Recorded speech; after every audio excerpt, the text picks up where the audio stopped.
नमस्कार दोस्तों, वीपीएस की ऑनलाइन क्लासेज में आपका स्वागत है।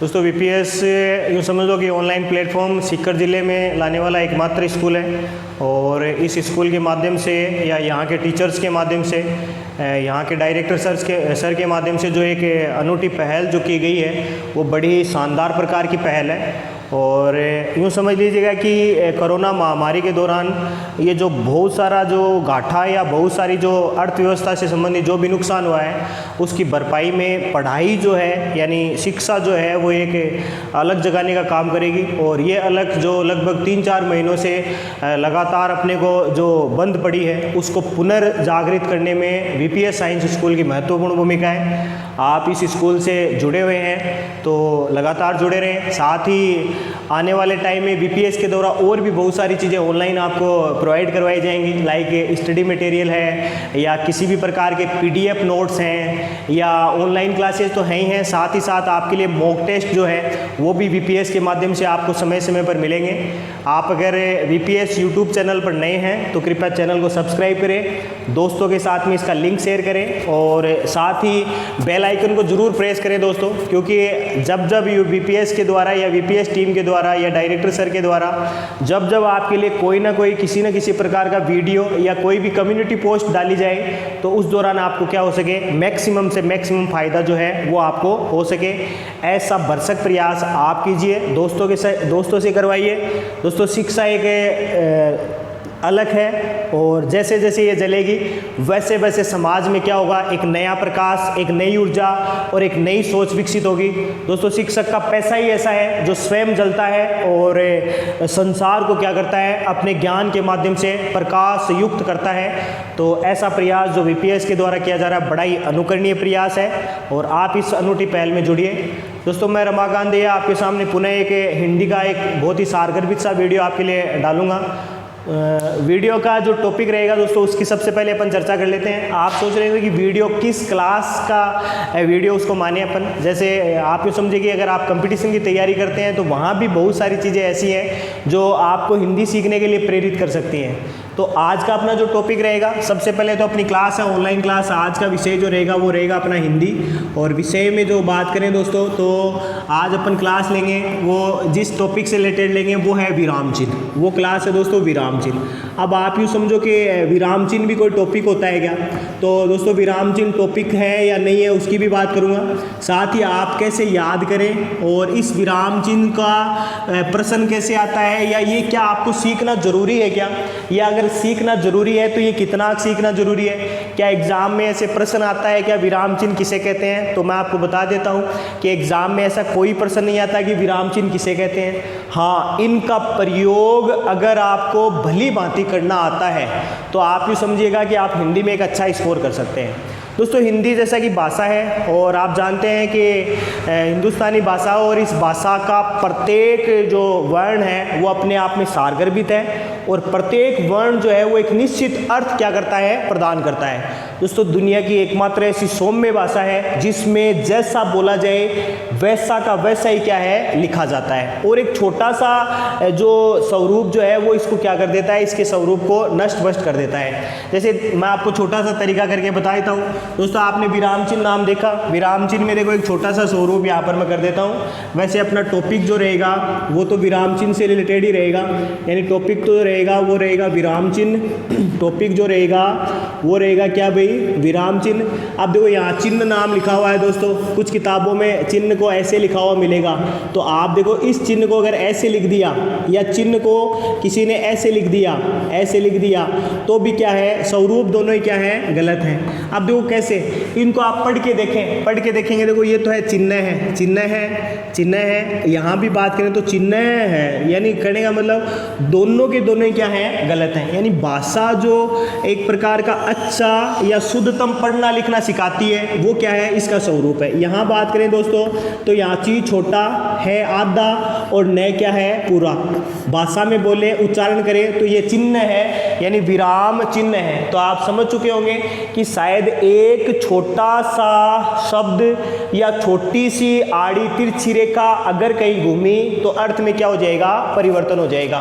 दोस्तों हिंदी में एक छोटा सा टॉपिक है जो आपको कक्षा 8, 9 या 10 में या कक्षा 11 में, या आप यूँ समझो कि आप अगर स्वयं अच्छा जानते हैं या स्वयं अगर आप इसके बारे में थोड़ा बहुत पढ़ते हैं तो आप इसका भी अर्थ जो है उसको आप भली भांति कर लेंगे। आपको लिखना था शौक, आपको लिखना था शौक, बोलवस आप 2 मात्रा लगा चुके, बोलवस आप क्या लगा चुके भाई, 2 मात्रा अगर लगा चुके तो समझ लीजिएगा कि दोनों का अर्थ ही अलग हो जाएगा। ये शौक की बात करें दोस्तों तो ये शौक है दुख, ये शौक है क्या भाई, दुख।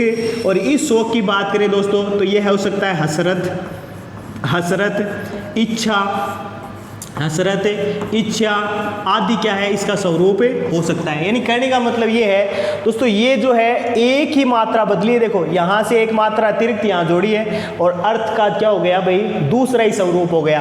कहने का मतलब अगर आड़ी तिरछी रेखा, एक था गृह है, एक था गृह है और दूसरा है ग्रह है, दूसरा है क्या भाई, ग्रह है। दो ही देखो आड़ी रेखा, यानी यहाँ पर बात करें तो री और यहाँ पर बात करें तो रे।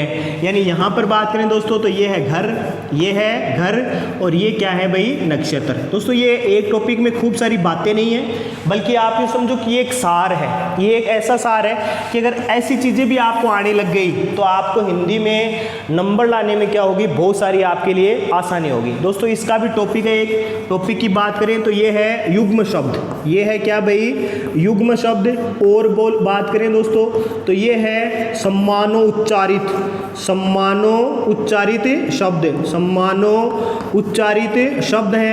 यानी उच्चारण तो क्या होता है, सम्मान ही होता है, लेकिन अर्थ में क्या होती है भाई, भिन्नता होती है। सम्मानो उच्चारित शब्द है, यानी उच्चारण करने में तो सम्मान है, लेकिन अर्थ में क्या होती है भाई, भिन्नता होती है। दोस्तों ऐसा ही स्वरूप अगर आप सीख लिए तो आप ये समझिएगा कि आप चाहे 10th में हो, चाहे 12th में हो, या आप किसी भी प्रकार की कंपटीशन की तैयारी करते हो, आप आराम से क्या कर लेंगे, 90 का स्कोर कर लेंगे। यानी आराम से आप 70 नंबर 80 में से, यानी लगभग 100 में से आपका रेशियो जो है वो 90 प्लस हो जाएगा अगर आपको ये सब चीज़ें आने लग गई तो पुनः अपनी बात पे आ जाते हैं दोस्तों। अपना टॉपिक रहेगा वो रहेगा विराम चिन्ह। देखो जैसा ये स्वरूप करता है ठीक वैसा ही क्या करते हैं भाई, विराम चिन्ह करते हैं। यानी कहने का मतलब ये है कि जो भूमिका विराम चिन्हों की है, आप ये समझ लो वो की वही भूमिका यहाँ पर भाषिक शब्दों की रही है। यानी विराम चिन्ह भी अगर आपको भली भांति आए, विराम चिन्ह भी अगर आपको भली भांति आए तो बहुत सारी चीज़ें आपके लिए क्या हो जाएंगी, सरल हो जाएंगी। कैसे सरल हो जाएंगी और कैसे विराम चिन्हों का प्रयोग किया जाता है उसका एक छोटा सा एग्जाम्पल मैं आपको करके बता देता हूँ। देखो सबसे पहले तो मैं यहाँ पर विराम चिन्ह लिखता हूँ कुछ एक, जिससे आपको याद रह सके। सबसे पहले बात करें दोस्तों तो नंबर लगा के लिखता हूँ, ये है विराम चिन्ह 1। उसके बाद में बात करें तो 2, उसके बाद में बात करें तो 3, उसके बाद में बात करें तो 4, उसके बाद में बात करें दोस्तों तो 5, उसके बाद में और विराम चिन्ह लेंगे दोस्तों वो है 6, वो है 6 और 2 लिखेंगे दोस्तों, 6 हो गए अपने इधर। और बात करेंगे देखो, और बात करें दोस्तों 7 में अपन लेंगे, 7 में अपन लेंगे विराम चिन्ह। ये सबके नाम मैं आपको बताऊंगा, इनका एग्जाम्पल कैसे किया जाता है वो भी हम आपको करके बताऊंगा। ये उसके बाद में बात करें दोस्तों तो एक विराम चिन्ह हो जाएगा ये, उसके बाद में बात करें तो 10 में विराम चिन्ह हो जाएगा ये, उसके बाद में बात करें दोस्तों तो 11 में विराम चिन्ह हो जाएगा ये, इसके बाद में बात करें दोस्तों तो 12 में हो जाएगा ये, उसके बाद में बात करें तो 13 में विराम चिन्ह हो जाएगा दोस्तों ये, ठीक है, 13 में विराम चिन्ह हो जाएगा ये। और बात करें दोस्तों तो यहाँ से अपन लेंगे 1-2 बिंदु और लेंगे, एक लेंगे यहाँ से 13 हो गए अपने पास, एक लेंगे अपन यहाँ 14 और 14 में विराम चिन्ह अपन ले लेंगे दोस्तों। यानी यहाँ से अपन काउंट कर लेते हैं, देखो कौन सा शेष रहा वो भी अपन देखेंगे। यहाँ से एक विराम चिन्ह ले लेंगे अपन ये, यानी 14। कहने का मतलब विराम चिन्हों की संख्या हो गई कितनी भाई, 14 हो गई। अब देखो इनको सबको एक एक को अपन याद रखेंगे। कैसे आपको याद रखना है, किसका नाम क्या है, बीच में अगर कोई रहा है तो उसकी भी चर्चा करेंगे। जैसे एक विराम चिन्ह हो गया इस प्रकार का, इस तरीके का क्या हो गया, विराम चिन्ह हो गया, उसकी भी चर्चा करेंगे। यानी सबके क्या है, अलग अलग नाम है और सारे अलग अलग नाम जो है वो कहाँ प्रयोगित किए जाते हैं, कैसे प्रयोगित किए जाते हैं, मैं एक छोटा सा एग्जाम्पल करके बता देता हूँ। जैसे एग्जाम्पल है रोको, रोको मत जाने दो, रोको मत जाने दो, रोको मत जाने दो, यानी कहने का मतलब अगर आपने यहाँ पर क्या लगा दिया, अल्प विराम, यानी बोले तो कोमा लगा दी, तो इसका क्या अर्थ हो जाएगा, इसको आगे पीछे किया तो इसका क्या अर्थ हो जाएगा। पहले है देखो, रोको मत जाने दो, यानी कहने का मतलब कोई व्यक्ति है उसको आप एक स्थान पे रोक लो, उसको जाने मत दो, उसकी इंपॉर्टेंस क्या है, ज़्यादा है। इसको अपने यहाँ से हटा दिया, इसको अपने यहाँ से हटा दिया और यहाँ लिखा मत, यानी रोको मत, यानी रोको मत जाने दो, यानी कहने का मतलब यहाँ आप दो हो गए। पहला है रोको मत जाने दो, यानी जो पहले जो था कि रोको मत जाने दो, यानी जो आदमी इंपॉर्टेंट था जिसको यहीं रोक रहा था, अब दूसरा हो गया कि मत रोको जाने दो, यानी इसकी कोई क्या नहीं है, वैल्यूएशन नहीं है। कहने का मतलब ये जो चिन्ह है, ये जो चिन्ह है या इधर जो भी चिन्ह बने हैं, इन सब की क्या है, बहुत ही वैल्यू है। अगर ये आपको भली भांति प्रयोगित करने आने लग गए या वाक्य के साथ में ये सब जुड़े हुए हैं या ये विराम चिन्ह जुड़े हैं, तो आप उसका आसानी से पता कर लेंगे कि कौन से विराम चिन्ह का प्रयोग सही हुआ है, कौन से का नहीं है। दोस्तों आप सोच रहे हैं कि ये टॉपिक कहाँ है, किस एग्ज़ाम्स के लिए बड़ा इंपॉर्टेंट है, तो मैं आपको बता दूँ 10th में जो भाषा शुद्धि या वाक्य शुद्धि जहाँ टॉपिक है, और वाक्य शुद्धि में ये बड़ा ही क्या है, इंपॉर्टेंट टॉपिक है। वहाँ पर कई बार विराम चिन्हों संबंधी क्या पाई जा सकती हैं, अशुद्धियाँ पाई जा सकती हैं, तो उनको आप भली भांति सही कर सके, इसके लिए आप इनका क्या करेंगे, भरपूर ध्यान रखेंगे। बात कर लेते हैं दोस्तों सबसे पहले यहाँ पर विराम चिन्हों की। तो देखो ये सबसे पहले विराम चिन्ह अपन लेंगे, सीधा सा विराम चिन्ह ले लिया दोस्तों, ये है पूर्ण विराम, ये है क्या भाई, पूर्ण विराम। मैं सबकी बात करूंगा कि किसका प्रयोग कहाँ किया जाता है, एक बार अपन सबके नाम ले लेते हैं। एक साथ इतने सारे नाम याद रखना भी अपने आप में देखो बड़ा कार्य है, इसलिए आप भली भांति इसको देखें। उसके बाद में देखें दोस्तों, तो दूसरा बनेगा, वो बनेगा अल्प विराम, वो बन जाएगा क्या भाई, अल्प विराम। इसके बाद में बात करें दोस्तों, अल्प विराम के बाद में, तो ये बन जाएगा अर्ध विराम, ये बन जाएगा क्या भाई, अर्ध विराम। और बात करें दोस्तों, तो ये बन जाएगा उपविराम, ये बन जाएगा क्या भाई, उपविराम। और बात करें दोस्तों, तो यहाँ पर ये बन जाएगा प्रश्नवाचक, ये बन जाएगा क्या भाई, प्रश्नवाचक विराम चिन्ह, प्रश्नवाचक विराम चिन्ह। उसके बाद में दोस्तों ये बन जाएगा विस्मयादि बोधक, ये बन जाएगा क्या भाई, विस्मयादि बोधक, विस्मयादि बोधक बन जाएगा, ये बन जाएगा क्या भाई, विस्मयादि बोधक। कहाँ प्रयोगित किया जाता है उसकी भी अपन बात करेंगे। यहाँ पर बात करें दोस्तों, तो ये है उद्धरण चिन्ह, ये है क्या भाई, उद्धरण विराम चिन्ह, उद्धरण विराम चिन्ह। और बात करें तो नीचे जो बच गया वो है एकल उद्धरण विराम चिन्ह, नीचे जो बचा है वो है क्या भाई, एकल उद्धरण विराम चिन्ह। और बात करें दोस्तों, तो यहाँ बच गया ये है व्याख्या चिन्ह, ये क्या है भाई, व्याख्या विराम चिन्ह।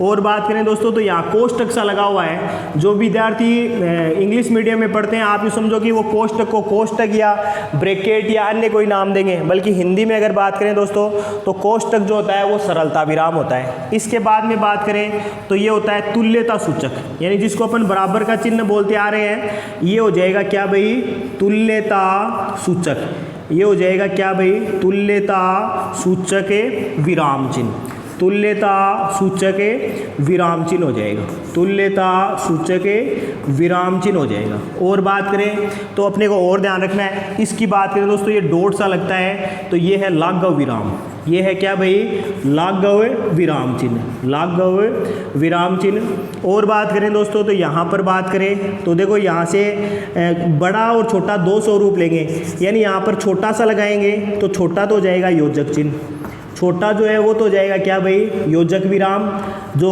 दो शब्दों को जोड़ने का काम करता है। और बात करें दोस्तों इसी का बड़ा स्वरूप, इसी का बड़ा स्वरूप, तो वो आप याद रखिएगा, वो होता है निर्देशित करने वाला, इसलिए वो हो जाएगा निर्देशित विराम चिन्ह, ठीक है। और बात करें दोस्तों, तो यहाँ पर जो बच गया वो है हंस पद, हंस पद, या बात करें तो त्रुटि पद, हंस पद, या बात करें तो क्या भाई, त्रुटि पद। यानी ये हो गए दोस्तों 15, और 15 के अलावा ये हो गया 16। इसकी बात करें दोस्तों, तो ये है रिक्त स्थान, ये है रिक्त स्थान, और रिक्त स्थान के अलावा इसको कोई और नाम देना चाहें तो वो आप याद रखिएगा, ये है लोप विराम, ये है क्या भाई, लोप विराम। जैसा कि मैंने आपको पहले ही कह दिया है, देखो यहाँ से कोई सीधा ऐसा प्रश्न नहीं आएगा, सीधा कोई ऐसे नहीं बताएगा कि कि ना विराम चिन्ह किसे कहते हैं, कितने प्रकार के होते हैं, कैसे जोड़ते हैं, ऐसा कोई प्रश्न नहीं आएगा। प्रश्न खाली यही आएगा कि विराम चिन्हों का प्रयोग कैसे किया जाता है, अशुद्धियाँ कैसे देखी जाती हैं। अगर आप अशुद्धियों देखने में कामयाब हो गए तो आप आसानी से पता कर लेंगे कि कौन सा चिन्ह जो है वो गलत लगा हुआ है, किसके साथ में क्या लगना चाहिए था। तो सबकी बात कर लेते हैं। देखो सबसे पहले तो है पूर्ण विराम, सबसे पहले तो है क्या भाई, पूर्ण विराम। याद रखना है दोस्तों पूर्ण विराम का प्रयोग, यानी आप ये समझो कि जब वक्ता किसी बात को, वक्ता या फिर कर्ता जो है वो किसी बात को क्या करता है, कहकर जहाँ पर विराम या ठहराव लेता है, विराम या क्या लेता है भाई, ठहराव लेता है, तो आप समझ जाइएगा कि वहाँ पर किसका प्रयोग करना है, पूर्ण विराम का प्रयोग करना है। मान लीजिएगा कि वक्ता थोड़े समय के लिए, वक्ता कितने देर के लिए, थोड़े समय के लिए कहीं रुकता है, तो थोड़े समय के लिए जहाँ रुकता है वहाँ आ जाएगा अल्प विराम। बात करें दोस्तों आधे से अधिक समय, आधे से अधिक समय, आधे से अधिक समय के लिए अगर कहीं वो रुकता है तो किसका प्रयोग, अर्ध विराम का। दो समान चीज़ें हैं, एक ही स्थान पर उपलब्ध है, एक ही स्थान पर उपलब्ध है, और उनको जोड़ने के लिए जैसे मान लीजिए बहुत सारी चीज़ें हैं, जैसे जहाँ एक पुस्तक की बात करें, जैसे मान लीजिए कहीं पर आ गया कामायनी, कहीं पर आ गया कामायनी, और बात करें दोस्तों तो यहाँ अल्प विराम लगा के और एक बात लिख दी, एक विचार, कामायनी एक विचार। कहने मतलब कामायनी के साथ जोड़ने वाला या कामायनी के समीप जो चिन्ह ले जाता है वो चिन्ह क्या है भाई, उपविराम है। और लेंगे दोस्तों प्रश्नवाचक, जहाँ पर क्या हो, प्रश्नात्मक स्थिति हो, जहाँ पर क्या हो भाई, प्रश्नात्मक स्थिति हो, और प्रश्नात्मक स्थिति को प्रदर्शित करने के लिए किसका प्रयोग किया जाता है, विराम चिन्ह का। दोस्तों कहीं पर लिखा हुआ है कि कौन है, अगर लिखा है मान लो कौन है, और कौन है के बाद में अगर किसी ने यूँ समझ लो यहाँ पर पूर्ण विराम लगा दिया, कौन है के आगे क्या लगा दिया, पूर्ण विराम, तो सरासर ये बात क्या हो जाएगी, गलत हो जाएगी। बल्कि यहाँ क्या लगना चाहिए था, यहाँ लगना चाहिए था प्रश्नवाचक। तो कहने का मतलब अभी जाके ये क्या हुआ है, सही हुआ है। और बात करें दोस्तों विस्मयादिबोधक, यानी विस्मयादिबोधक की बात करें तो हर्ष, शोक, आश्चर्य आदि को प्रकट करने के लिए, आदि को प्रकट करने के लिए किस विराम चिन्ह का प्रयोग किया जाता है, तो आपको याद रखना है विस्मयादिबोधक का। जैसे देखो तरीके होते हैं, कहीं अपन जाते ना, कहीं लिखा हो अरे राम, अरे राम, विस्मयादिबोधक, अरे राम ये क्या हो गया, यानी आश्चर्य प्रकट कर रहा है। कई बार जाते हैं ना, कहीं लिखा हो गंदगी भयंकर करो, अपन लिखते हैं छी छी, छी छी कितने गंदे लोग हैं, छी छी कितनी गंदगी है, या कितने बेकार प्रकार के लोग हैं, यानी कहीं भी मान लो कहीं गंदगी हो या गंदगी को बढ़ावा देने वाले लोग हो, तो वहाँ पर अपन क्या कर सकते हैं, इस प्रकार के विराम चिन्हों का प्रयोग कर सकते हैं। और बात करेंगे दोस्तों यहाँ पर है देखो उद्धरण चिन्ह, उद्धरण चिन्ह की बात करें तो किसी को क्या करना हो, किसी व्यक्ति विशेष की बात को प्रदर्शित करना हो, या व्यक्ति विशेष की बात को हाईलाइट करना हो या दर्शाना हो, तो उसके लिए किसका प्रयोग किया जाएगा, उद्धरण चिन्ह का प्रयोग। उस व्यक्ति विशेष के नाम को प्रदर्शित करने के लिए या उपनाम को प्रदर्शित करने के लिए या किसी भी प्रकार की उपाधि वगैरह जो होती है उनको प्रदर्शित करने के लिए किसका प्रयोग किया जा सकता है, एकल उद्धरण विराम चिन्ह का प्रयोग जो है वो किया जा सकता है। और बात करें दोस्तों तो यहाँ से आपको याद रखना है व्याख्या, जहाँ भी व्याख्यात्मक, यानी व्याख्यात्मक बोले तो सरलात्मक, सरलतम जो स्वरूप जो है, सरलतम स्वरूप प्रदर्शित करने के लिए किस विराम चिन्ह का प्रयोग किया जाता है, तो आपको याद रखना है व्याख्या विराम का। बात कर लेते हैं दोस्तों सरलता विराम का। तो जैसे कहीं पर लिखा है, देखो अरबी में लिखा है अल्फाज, अल्फाज, अल्फाज। अब अल्फाज क्या होते हैं मान लो मैं नहीं जानता, तो मैंने अल्फाज के लिए लिख दिया शब्द, अल्फाज के लिए क्या लिख दिया भाई, शब्द। और ये अल्फाज ही क्या है भाई, शब्द है। ये कोष्टक इंडिकेट करता है कि ये अल्फाज का क्या है भाई, सरलीकृत स्वरूप है।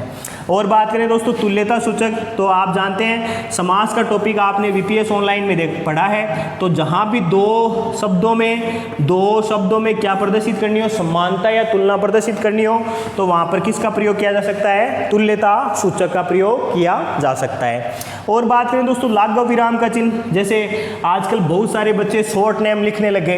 एक ज़माना था उस समय भी शॉर्ट नेम बहुत होते थे, लेकिन जैसे मान लो आज कहीं भी अगर अपन गए, जैसे आप वीपीएस का ऑनलाइन चैनल देख रहे हैं, तो कहीं पर लिखा हो वी, कहीं लिखा हो वी, उसके बाद में लिखा हो पी, और कहीं लिखा हो एस, अब ये हो गया वीपीएस। अब देखो यहाँ पर बात करें तो ये चिन्ह लगा हुआ है लाघव विराम, ये चिन्ह लगा हुआ है कौन सा भाई, लाघव विराम।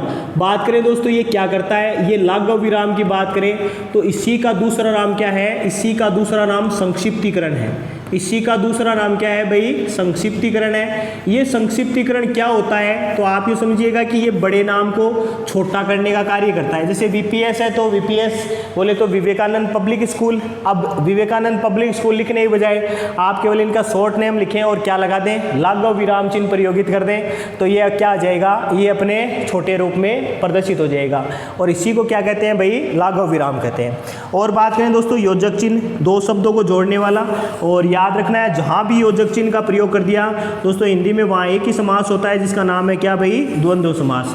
आने वाले समय में आपके लिए समास का और संधि के जो भी टॉपिक हैं जिनको पढ़ने में आपको बड़ी क्या होती है, दुविधा होती है, वो टॉपिक भी आपके सामने क्या किए जाएंगे, ऑनलाइन क्लासेज के माध्यम से आपके लिए प्रस्तुत किए जाएंगे। बात करें दोस्तों निर्देशित के लिए बात करें दोस्तों, तो ये निर्देशित भी क्या करता है, ये योजक चिन्ह की तुलना में थोड़ा सा क्या होता है भाई, बड़ा होता है। और बात करें दोस्तों तो हंस पद और त्रुटि पद, यानी इसको आप ये ले लो कि इसको विलोपित भी कह सकते हैं। इसको क्या कह सकते हैं, विलोपित भी इसको कहा जा सकता है। कैसे कहा जा सकता है, तो वो भी आप याद रखिएगा। जैसे कहीं लिखा हो दोस्तों, कहीं मान लो किसी ने लिखा कि राम सीता के साथ वन में गए। अब मान लो सीता वो भूल गए, राम सीता के साथ वन में गए, मान लो ऐसा लिखा है, वन में गए ऐसा लिखा हुआ था। और मान लीजिएगा यहाँ पर सीता विलोपित रह गई, तो वो क्या करेगा, देखो वो यहाँ पर हंस पद और त्रुटि पद जिसको बोलते हैं वो लगा देगा और ऊपर लिख देगा सीता। तो आप समझ लीजिएगा कि यहाँ पर किस विराम चिन्ह का प्रयोग किया गया है, हंस पद और त्रुटि पद का। जहाँ भी रिक्त स्थानों की पूर्ति करनी हो दोस्तों, आप याद रखिएगा वहाँ पर केवल और केवल रिक्त स्थान या लोप विराम चिन्ह का क्या किया जाता है, प्रयोग किया जाता है। वो इसलिए किया जाता है कि उसको क्या किया जा सके, उसको भरा जा सके, या कोई ऐसी चीज़ जो वहाँ पर लिखने लायक हो उसको लिखने हेतु किसका प्रयोग किया जा रहा है भाई, लोप विराम चिन्ह या रिक्त स्थान का क्या किया जाता है, प्रयोग किया जाता है। जैसा कि दोस्तों मैं वीडियो के एकदम शुरुआती चरणों में बोला हूँ कि यूँ समझो कि ये जो टॉपिक जो है ये ज़्यादा इम्पोर्टेंट इसलिए है कि ये सभी जो भी क्लासेज है, चाहे वो 6, 7, 8, 9, 10 हो या 11, 12 हो, कंपटीशन क्लासेज हो। जैसे रीट के एग्ज़ाम में पूछा गया बहुत पहले कि कोष्टक दे दिया और नीचे पूछा गया कि ये कौन सा विराम चिन्ह है, कोष्टक दे दिया और पूछा गया कौन सा विराम चिन्ह है। अब वहाँ पर कोष्टक उन्होंने छापा नहीं, उन्होंने लिखा सरलता विराम चिन्ह। यहाँ भी दोस्तों पूरे बोर्ड पे जितनी सारी बातें लिखी हैं, इन बातों में जैसे यहाँ मैंने 16 लिखे हैं और एक जो है वो मैंने लिख रखा है लेकिन उसका नाम नहीं लिखा। आप उसको भली भांति देखें, प्रयास करें थोड़ी देर के लिए कि वो कौन सा विराम चिन्ह हो सकता है जो बोर्ड पे तो लिखा हुआ है लेकिन उसका नाम नहीं लिखा। ये मैं आपको इसलिए कह रहा हूँ कि अगर आप इसको दिमाग सारा आप इसी वीडियो में देके चलेंगे तो हिंदी का ये वाला टॉपिक आपको क्या हो जाएगा, याद हो जाएगा। चलते चलते मैं आपको बता देता हूँ दोस्तों कि वो कौन सा विराम चिन्ह है। तो देखो मैंने सारी जगह एक विराम चिन्ह लगा रखा है, 1, 2, 3, 4 या उधर भी मैंने कहीं लगा रखा है विराम चिन्ह। तो आप याद रखेंगे, देखो इसी को साथ में जोड़ते हैं, यहाँ से याद रख लेंगे दोस्तों कि कहीं पर अगर कोई लिखा हुआ है, जैसे किसी व्यक्ति ने लिखा, जैसे मैंने यहाँ लिखा था विराम चिन्ह, मैंने यहाँ लिखा था क्या भाई, विराम चिन्ह। अब मेरे को क्या है, बार बार विराम चिन्ह नाम जो है वो नहीं लिखना पड़े, बार बार विराम चिन्ह नाम जो है वो नहीं लिखना पड़े, इसलिए मैं क्या लगा दूंगा वहाँ पर, इसलिए वहाँ पर मैं इस प्रकार का चिन्ह लगा दूंगा, इस प्रकार का क्या लगा दूंगा, चिन्ह लगा दूंगा। आपसे कोई पूछ ले कि ये कौन सा विराम चिन्ह है, तो दोस्तों याद रखना आपको, ये है पुनर्लेखन, ये है पुनर्लेखन विराम चिन्ह। ये है कौन सा विराम चिन्ह भाई, पुनर्लेखन विराम चिन्ह है दोस्तों। ये पुनर्लेखन यानी किसी बात को क्या नहीं लिखना पड़े, दोबारा नहीं लिखना पड़े, किसी बात को क्या नहीं लिखना पड़े, दोबारा नहीं लिखना पड़े। इसीलिए आपको याद रखना है दोस्तों कि किस चिन्ह का प्रयोग कर दिया जाता है, पुनर्लेखन का। ये भी आपको विशेष याद रखना है दोस्तों, हिंदी में दोबारा ही होता है, दोबारा कुछ नहीं होता है। हिंदी में बारात होती है ना कि बारात होती है, हिंदी में वापस होता है ना कि वापिस होती है। यानी कहने का मतलब भाषा से संबंधित त्रुटियां हो, भाषा को कैसे लिखना हो, ये सारी चीज़ें अगर आप भली भांति देख लेते हैं तो आप आप यूँ समझिएगा कि आपके हिंदी में 90+ नंबर आने की संभावना जो है वो बहुत ज़्यादा रहेगी। उम्मीद करूँगा कि आप वीडियो आपको पसंद आएगा, और साथ ही आप वीडियो पे लगातार जुड़े हैं तो चैनल को सब्सक्राइब कर दीजिए, दोस्तों के साथ में लिंक शेयर कीजिए और बेल आइकन ज़रूर दबाइए। आने वाले समय में इसके आपको नोटिफिकेशन मिलते रहेंगे, और VPS साइंस स्कूल की जो ये अनुकरणीय पहल है इसको आप आगे बढ़ाने में मदद कीजिए। एक नए वीडियो के साथ में दोबारा मिलेंगे, तब तक के लिए जय हिंद।